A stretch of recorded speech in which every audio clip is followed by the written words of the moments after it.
అదనంగా అప్పు ఇవ్వండి. బీఆర్ఎస్ సర్కారు ఖజానా ఖాళీ చేసేసింది. ఏడాది కోట అప్పు 8 నెలలు లాగేశారు. ఈ 3 నెలలు అప్పు లేకుండా బతికేదిలా 13,000 కోట్లు ఇస్తే ఎలాగోలా గట్టెక్కిస్తాం.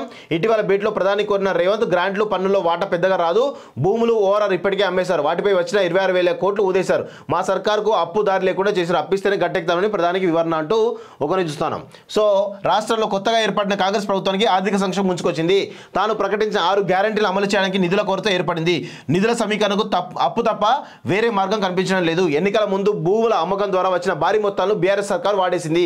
బడ్జెట్లో పొందుపరిచిన అప్పులన్నీ కోటా మేరకు దాదాపుగా తీసేసుకుంది. ఈ 2 ప్రధాన మార్గాలు మూసుకుపోవడంతో కొత్త ప్రభుత్వానికి కేంద్రం దయ శరణమైంది.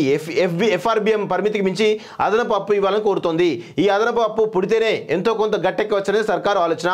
అందుకే 2023-24 ఆర్థిక సంవత్సరం చివరి త్రైమాసికంలో మరో 13,000 కోట్ల మేర అప్పు పుట్టేలా సహకరించాలని కేంద్రాన్ని కోరుతోంది. ఇటీవల ఢిల్లీకి వెళ్లి ప్రధాని మోడీని కలిసిన ముఖ్యమంత్రి రేవంత్ రెడ్డి అదనపు అప్పు విషయాన్ని ప్రత్యేకంగా ప్రస్తావించారు. కేంద్రం నుంచి రాష్ట్రానికి రావాల్సిన గ్రాంట్లను విడుదల చేయాలని, అదనపు అప్పు తీసుకోవడానికి అనుమతించాలని కోరారు. అయితే కేంద్ర ప్రభుత్వం ఈ అప్పుపై ఎలా స్పందిస్తున్నది వేచి చూడాలట.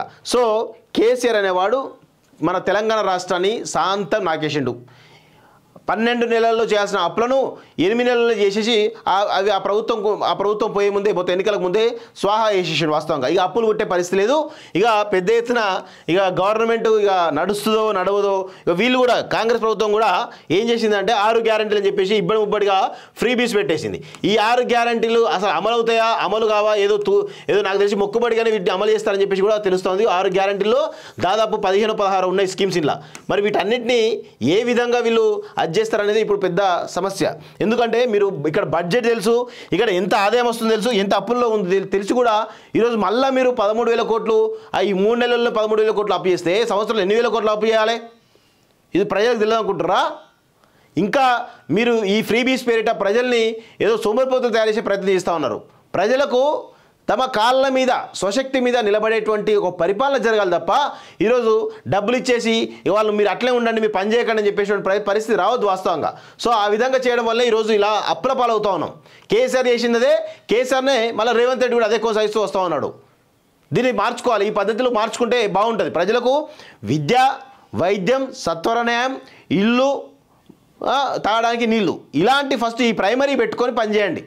అంతే తప్ప ఇష్టారీతిన ఇబ్బడి ముబ్బడిగా డబ్బులు వేసుకుంటూ పోతూ ఉంటే ఈరోజు రాష్ట్రం దివాలా తీయకపోతే ఏమవుతుంది? ఇంకా బుద్ధి లేకుండా ఈ కనీసం సైంటిఫిక్గా స్టడీ చేయకుండా ఎక్కడ పడితే అక్కడ ఏం పడితే అది మాట్లాడితే ఎట్లా కూరుతుందండి? ఇది కూరుతుందా? ఇట్లా ఉంది పరిస్థితి. మోడీ దగ్గర పోయి ఏ కౌరు పెట్టుకుంటే మోడీ తీరుస్తాడా? ఎందుకు తీరుస్తారు? వాళ్ళు బీజేపీ ప్రభుత్వం ఉన్నది, వాళ్ళకి మీలాంటి వాళ్ళు ఎందుకు ఎంకరేజ్ చేస్తారు? చెయ్యరు. ఇక మళ్ళీ ఏమనంటే నెపం మళ్ళీ కేంద్రం మీద నెట్టాలి. ఇదే పరిస్థితి కనబడతా ఉంది తప్ప ఏం లేదు ఇక్కడ.